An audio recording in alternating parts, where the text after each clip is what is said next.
Hello everybody, welcome to Cranky Calculus. I am your cranky classmate here to help you with some AP Calc BC review. Today we're going to be focusing on Unit 1, specifically limits, continuity, and IVT. And we'll pump out some more videos covering the later units in the future. So here we're presented with a nice 3-part FRQ over Unit 1. So let's go ahead and get started. So we're given 3 functions, g of x, f of x, and h of x, and it wants us to figure out if f of x is continuous at -1, and it wants us to use the definition of continuity. Now remember, the definition of a continuity is that the limit must exist at that point, and the limit must equal the function's output at that point. So essentially what I'm saying is that the limit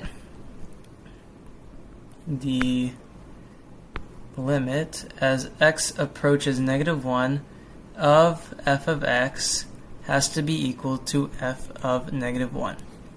Okay? So now, using that information, we can start evaluating. So because f of x is defined as a piecewise function, we actually have to evaluate the limits from the left and the right. We can't just plug in -1 and get the answer, because that's just not how it works. That wouldn't give us the correct value. So luckily, this isn't that hard to do. We can start by evaluating the limit as x approaches -1 from the left.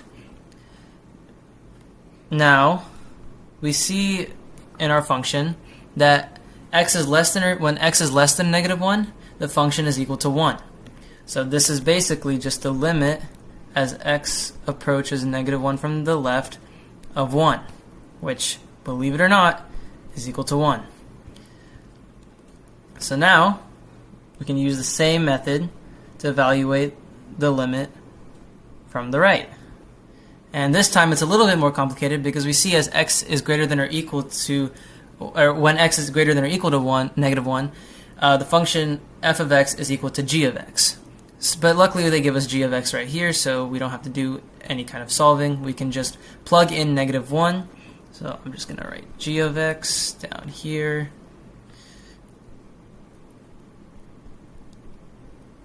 Over x minus 1, and if we plug in, we get -1 squared minus 6 times -1 plus 5 all over -1 minus 1, and go out here, we get 1 plus 6 plus 5 all over -2, which is equal to 12, or -2, which is equal to -6.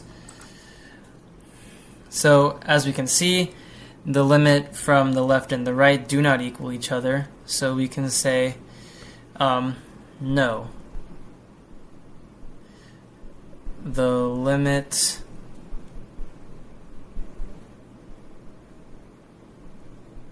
does not exist, because our limits from the left and the right don't equal each other. You don't even have to evaluate f of x at x equals -1, because the limit doesn't exist, so we can just stop there. Now let's move on to our second question. Okay, moving on to question B, or question 2. It wants us to find all vertical and horizontal asymptotes of h of x. And I've written h of x right here for us, so I don't have to keep going back up. Also, before we start the question, if you haven't subscribed yet, what are you doing? Go ahead and subscribe and like and comment, and if we get this video to 100 likes, I'll try and convince my cranky teacher to go blonde. So let's start solving this question. So it wants us to find all the vertical and horizontal asymptotes. Now, the easiest thing to do is to start with the vertical asymptotes. We know that vertical asymptotes are where the denominator of this function is equal to 0. So all we have to do is just set the denominator equal to 0. And we can bring 2 to the x to the other side, so 4 is equal to 2 to the x, so x is equal to 2. And now, we can't stop there, because we have to make sure that if we plug in this function, the numerator isn't also equal to 0. So let's just plug it in real quick. 2 to the power of 2 minus 7 is equal to 4 minus 7, which is equal to -3, which is not equal to 0. So we have a vertical asymptote at x equals 2. That was pretty simple. Now it gets a little more complicated.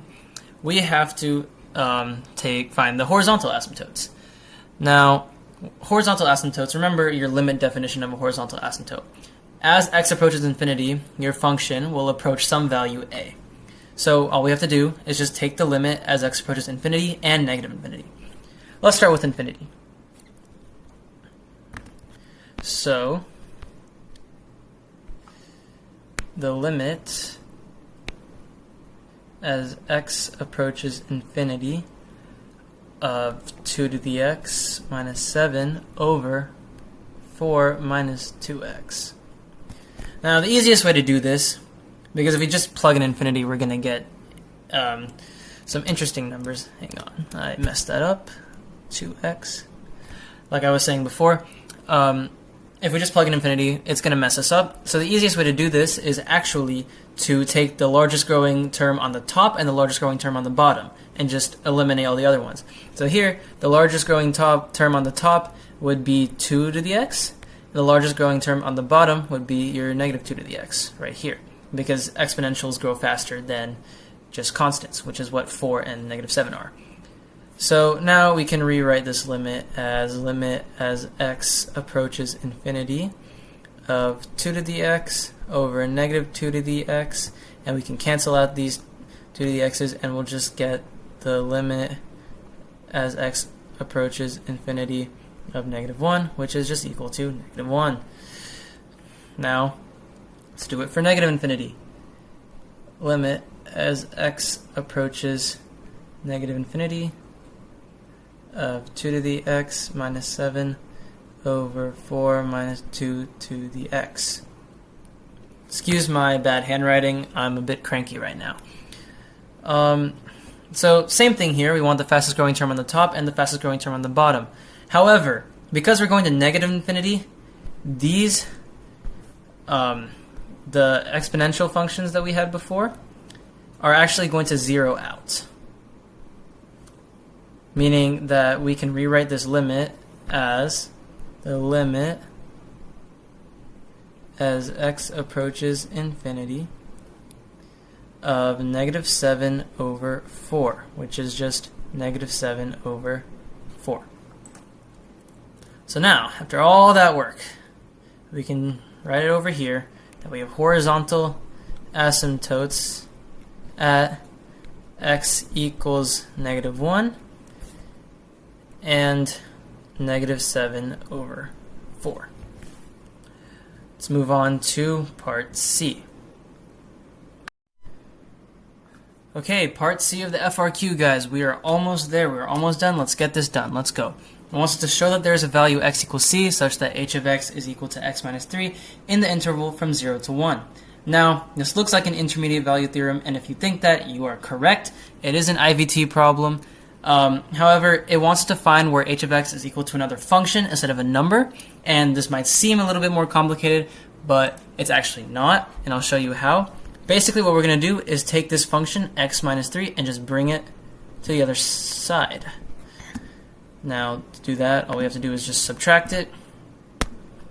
So I'm going to write over here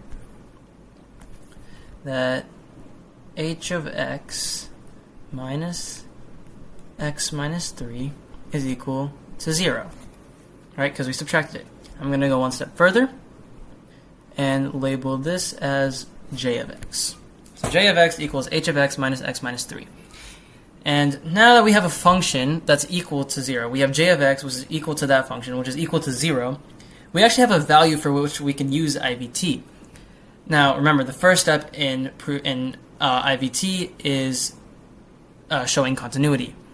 Now, because x minus 3 is a linear function, we know that it is continuous everywhere, so we don't have to worry about that. However, h of x, remember, h of x has a vertical asymptote at x equals 2, because we stated that in problem B. However, if you look in our interval, 2 is actually not inside the interval.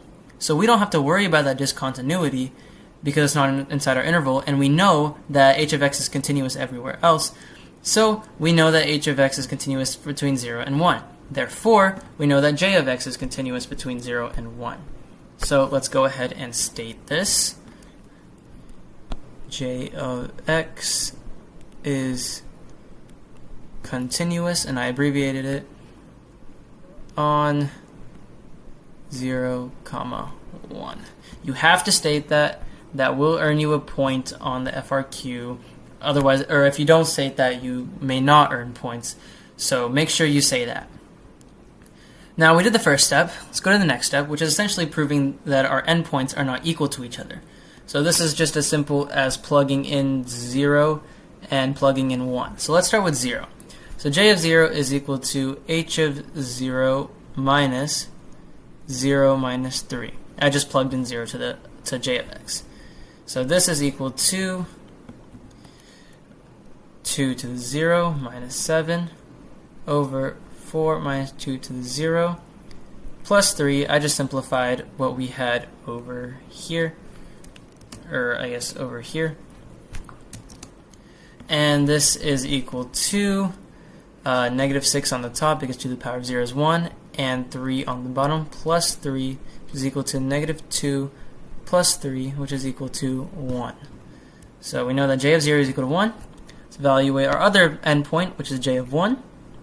So same thing, h of 1 minus 1 minus 3, which is equal to 2 to the power of 1 minus 7 over 4 minus 2 to the power of 1 plus 2 in this case. 2 to the power of 1 is just 2, so this is equal to negative 5 over 2 plus 2, which is equal to negative 1/2. So now that we got the values of our endpoints, let's just state that they're not equal to each other very quickly. We can just say that j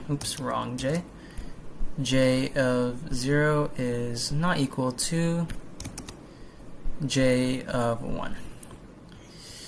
Now we just have to say that our value, in this case 0, is in between j of 0 and j of 1, and we can do that with a simple inequality. We can say that there's two ways to do this. You can say that j of 1 is less than 0, which is less than j of 0, or you can write the values, which is negative 1/2, which is j of 1, is less than 0, which is less than j of 0 was 1. Yes, which is 1. Make sure your less than signs look like less than signs. Your AP grader might think they're equal signs because sometimes, I don't know, they may not see very well. So make sure they're very clearly less than signs, or you may not get the point. Now that we stated all three parts of IVT, we have to actually answer the question. And so we can do this by saying a very simple statement. By IVT, there is a value x equals c at which h of c is equal to c minus 3. And we cannot talk about j of x here, we cannot talk about j of x here because the problem is asking about h of x equaling x minus 3. So if we talk about j of x, we're not actually addressing the problem. But yeah, that is your FRQ. Thank you guys for watching. I'm going to go pass it over to our other cranky classmate to help you guys with some MCQs. Alright, so this is your other cranky classmate, and I'll be doing some Unit 1 MCQs with you. So for our first problem, we have a Squeeze Theorem problem where we're given three different functions, and we're told that g of x, which is the function that's in between the other two functions, f of x and h of x. We're given what f of x is, 0, and we're also given that h of x equals 1 over x. We're asked to find what the limit of g of x is as x approaches infinity. So Squeeze Theorem is essentially when you're given three different functions and you're given that one of the functions is in between the other two functions. And if the other two functions have the same limit, then the function in the middle will also have that limit. So to find the limit of g of x, we're going to need to find the limit of f of x and h of x. So because f of x is just a constant, 0, then the limit as it approaches infinity will also equal 0. And we know that the limit as x approaches infinity for 1 over x also equals 0 as well. So because the surrounding functions equal 0, then the limit of g of x will also equal 0. So the correct answer choice is A, 0. Then for our next problem, we need to know a specific trig limit, and we need to memorize this trig limit for the AP test. But it's when sine of x, the limit as x approaches 0 for sine of x over x equals 1. So this is a really important limit to know, and the reason why, and you're often asked these type of questions on the AP test. So what we do with this limit is, for this question, we need to split this fraction apart. So we do limit as x approaches 0, and we split this fraction apart into 3 of x over 2 of x minus sine of x over 2 of x. So we know that 3 of x over 2 of x is just 3 over 2, because we cancel those out. And because we know that sine of x, the limit as x approaches 0 for sine of x over x equals 1, we know that the limit as x approaches 0 for sine of x over 2x equals 1/2. So from that, we get limit as x approaches 0, 3/2 minus 1/2 is just 1. So the answer, the correct answer for this question is B, or 1. Then for next problem, we have really basic limit questions. So it asks us to determine which of the following statements is true based on this piecewise function f. And so for answer choice A, it says the limit as f of x as x approaches -1 from the right does not exist. However, we can clearly see that the limit does exist. Because the graph clearly goes to 1 from the right, and there is definitely a limit there from the right. So A is wrong. Then we have answer choice B, where it says the limit of f of x as x approaches 1 from the left equals f of 1. This is true, as we can see here that f of 1 is defined, and the function as it goes to left to 1 equals f of 1. So B is correct. But we'll also go to the other answer choices just to learn. C is wrong, because for the limit of x of 1 f of x to exist, the limit as x approaches 1 from the left has to equal the limit as x approaches 1 from the right. And as you can see here, for this question, that is not true. The limit as x approaches to 1 from the left is considerably lower than the limit as x approaches 1 from the right. And because these two are not equal, the limit as f of x as x approaches 1 does not exist. Then for D, this is also untrue, because f of 4 does not exist, but the limit as x approaches 4 for f of x does exist, as it's the same from the left and the right. For our next question, this is also a limits question. What we do here is we basically, it gives us this function and tells us the limit as it approaches to 16, and it gives us and it asks us to find this. So what we would do here is we would plug in 2 into all the x's.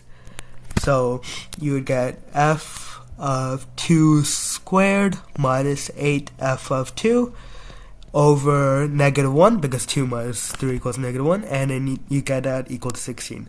Now what you do here is multiply the -1 on both sides, and then add the 16 to both sides.